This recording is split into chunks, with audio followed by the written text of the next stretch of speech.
नमस्कार दोस्तों, स्वागत है इस नए इन-डेप्थ एनालिसिस में। आज हम एक ऐसे टॉपिक को डिकोड करने वाले हैं जो बाहर से देखने में बड़ा आसान लगता है। मेरा मतलब है मुर्गी पालन या पोल्ट्री फार्मिंग। पर सच कहूं, ये एक पूरा का पूरा विज्ञान है और एक जबरदस्त प्रॉफिटेबल बिजनेस भी। बिना पूरी जानकारी के इसमें कूद गए तो नुकसान पक्का है, लेकिन अगर एक सॉलिड ब्लूप्रिंट के साथ आगे बढ़ें तो रिजल्ट्स कमाल के हो सकते हैं। तो चलिए इस पूरे प्रोसेस को आज मिलकर समझते हैं। आज के इस डिस्कशन का एजेंडा बिल्कुल क्लियर है। हम 5 मेन पॉइंट्स कवर करेंगे। पहला, पोल्ट्री फार्मिंग के प्रकार। दूसरा, फार्म सेटअप और इंफ्रास्ट्रक्चर। तीसरा, दाना, पानी और हेल्थ। चौथा, बिजनेस इकोनॉमिक्स और प्रॉफिट। और आखिर में लगातार सक्सेस पाने के कुछ जरूरी टिप्स। तो चलिए शुरू करते हैं पहले सेक्शन से, जो है पोल्ट्री फार्मिंग के प्रकार। यहां हमारा फोकस होगा एकदम सही बिजनेस मॉडल चुनने पर। जब हम चिकन फार्मिंग कहते हैं ना, तो दिमाग में मुख्य रूप से 3 रास्ते आते हैं। पहला है ब्रॉयलर। इनको बेसिकली मीट के लिए पाला जाता है और ये सिर्फ 35 से 45 दिन में तैयार हो जाते हैं, सुपर फास्ट। दूसरा ऑप्शन है लेयर फार्मिंग। ये अंडों के प्रोडक्शन के लिए होता है, जहां मुर्गियों को लगभग 16 से 18 महीने तक पाला जाता है। और तीसरा, अपना देसी या फ्री रेंज फार्मिंग। इसमें मुर्गियों को बिल्कुल नेचुरल तरीके से खुला छोड़कर पाला जाता है और हाँ, मार्केट में इनकी एक बहुत अच्छी प्रीमियम वैल्यू होती है। अब जरा इन दोनों मेन मॉडल्स के बीच का कॉन्ट्रास्ट देखिए, बड़ा दिलचस्प है। ब्रॉयलर फार्मिंग में कैश फ्लो बहुत तेजी से होता है, मतलब सिर्फ 40 दिन के अंदर आपका पैसा रोटेट हो गया। लेकिन ध्यान रहे, इसमें बीमारियों का रिस्क भी काफी हाई होता है और डेली मैनेजमेंट चाहिए। वहीं दूसरी तरफ लेयर फार्मिंग आपको अंडों के जरिए रोजाना और स्टेबल इनकम देती है। पर ट्विस्ट यह है कि इसमें अंडे आने तक लगभग 5 से 6 महीने का लंबा इंतजार करना पड़ता है और शुरुआती इन्वेस्टमेंट भी थोड़ा ज्यादा लगता है। आगे बढ़ते हैं सेक्शन 2 की तरफ, फार्म सेटअप और इंफ्रास्ट्रक्चर। एक मजबूत फिजिकल फाउंडेशन तैयार करना कितना जरूरी है, आइए देखते हैं। देखिए, सबसे क्रूशियल पॉइंट यहां पर शेड का डिजाइन है। अगर हम 1000 मुर्गियों का उदाहरण लें तो उनके लिए कम से कम 1200 से 1500 स्क्वायर फीट जगह तो चाहिए ही चाहिए। एक और बहुत जरूरी बात, शेड की डायरेक्शन हमेशा ईस्ट वेस्ट यानी पूरब से पश्चिम की तरफ होनी चाहिए। क्यों? ताकि सीधी धूप अंदर ना आए, पर हवा का क्रॉस वेंटिलेशन बढ़िया बना रहे। कंक्रीट का फर्श हो तो बेस्ट है। और हाँ, टेम्परेचर कंट्रोल के साथ तो बिल्कुल कॉम्प्रोमाइज नहीं कर सकते। शुरुआती दिनों में चूजों को 32 से 35 डिग्री सेल्सियस तापमान चाहिए होता है और बड़ी मुर्गियों को 21 से 27 डिग्री। और एक छोटी सी टिप, फार्म को हमेशा रिहायशी इलाकों से थोड़ा दूर ही रखना चाहिए। अब थोड़ा कैपिटल पर आते हैं। शेड बन गया, अब अंदर क्या चाहिए? कुछ बेसिक इक्विपमेंट्स की लिस्ट है, जैसे दाना और पानी देने के लिए फीडर्स और ड्रिंकर्स, शेड को गर्म रखने के लिए ब्रूडर या हीटर, एग्जॉस्ट फैंस, पानी की टंकी, एक मेडिसिन किट और सबसे जरूरी, लाइट जाने पर बैकअप के लिए जनरेटर या इन्वर्टर। ये सब बेसिक नीड्स हैं।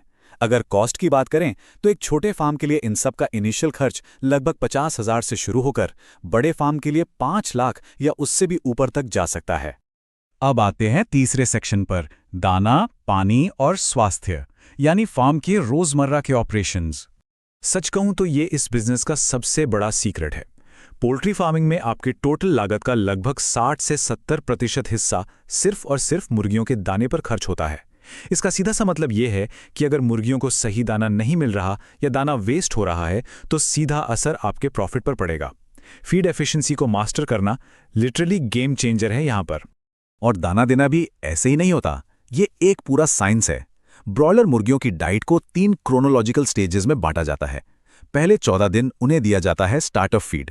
इसमें प्रोटीन सबसे ज्यादा होता है ताकि उनकी ग्रोथ तेजी से किक स्टार्ट हो सके। फिर आता है ग्रोअर फीड 15 से 28 दिनों के लिए, और आखिर में वजन को तेजी से बढ़ाने के लिए फिनिशर फीड दिया जाता है। इस दाने के अंदर प्रोटीन, एनर्जी, कैल्शियम और मिनरल्स का एकदम परफेक्ट बैलेंस होना बहुत जरूरी है। दाने की तो बात हो गई, पर क्या आपको हाइड्रेशन का गोल्डन रूल पता है? एक मुर्गी आमतौर पर अपने खाए गए दाने के मुकाबले 2 गुना पानी पीती है। अगर उसने 1 किलो दाना खाया तो वो 2 लीटर पानी पिएगी। और पानी का साफ और ठंडा होना कंपलसरी है, खासकर गर्मियों में, क्योंकि अगर पानी गंदा या गर्म हुआ ना तो मुर्गियां पानी पीना कम कर देंगी। पानी कम पिएंगी तो दाना खाना भी कम हो जाएगा और फिर उनका वजन नहीं बढ़ेगा। Simple math. चलिए अब इस बिजनेस के सबसे बड़े रिस्क जोन में चलते हैं, बीमारियां। रानीखेत, कॉक्सिडियोसिस या बर्ड फ्लू जैसी बीमारियां कुछ ही दिनों में पूरे के पूरे फार्म को तबाह कर सकती हैं। कोई मजाक नहीं है ये। इसलिए सबसे क्रूशियल चीज है बायोसिक्योरिटी। फार्म के अंदर घुसने से पहले जूते बदलना, बाहरी लोगों की एंट्री को पूरी तरह बैन करना और मुर्गियों का सही टाइम पर वैक्सीनेशन करवाना। देखिए, ये कोई ऑप्शंस नहीं है, ये सख्त नियम होने चाहिए। और हाँ, अच्छी क्वालिटी की ब्रीड्स जैसे कॉप 400 या BV 300 का इस्तेमाल करना भी बीमारियों से बचने में काफ़ी मददगार होता है। तो अब चलते हैं सेक्शन 4 की तरफ, बिजनेस इकोनॉमिक्स और प्रॉफिट। आइए एक रियलिस्टिक फाइनेंशियल ब्रेकडाउन समझते हैं। अगर हम 1000 ब्रॉयलर मुर्गियों के एक स्टैंडर्ड 45 दिन के साइकिल का ब्रेकडाउन देखें तो हिसाब कुछ इस तरह बनता है। चूजे खरीदने में करीब 40 से 50 हज़ार लगते हैं। फिर दाना, जो सबसे बड़ा खर्चा है, उसमें लगभग 1.2 से 1.8 लाख रुपए निकल जाते हैं।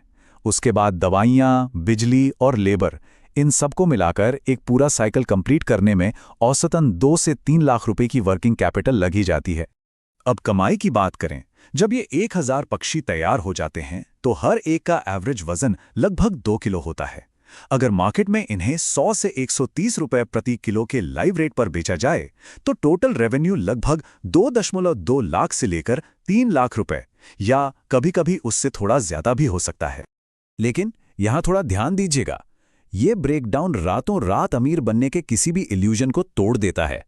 सारी लागत और जो थोड़ी बहुत मोर्टेलिटी यानी मुर्गियों के मरने का नुकसान होता है, उसको हटाने के बाद एक पोल्ट्री फार्मर का नेट प्रॉफिट मार्जिन आमतौर पर 5 से 15% के बीच घूमता है।